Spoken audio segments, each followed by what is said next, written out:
Do you love Toblerone but wish you could make it at home? Well, you're in luck because today we're going to show you how to make homemade Toblerone.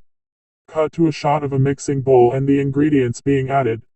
Voiceover: for this recipe, you will need 2 cups of milk chocolate chips, 1 cup of heavy cream, 1/2 cup of honey, 1/2 cup of chopped almonds, and 1/2 cup of chopped hazelnuts.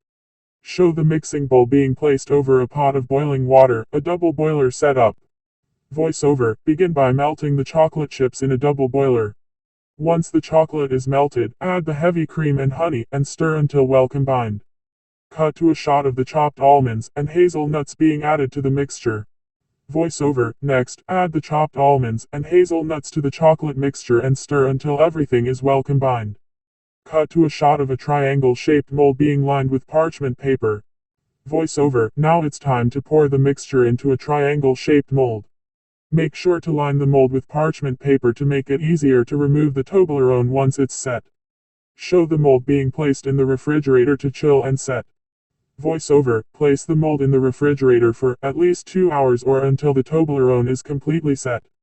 Cut to a shot of the Toblerone being removed from the mold and sliced.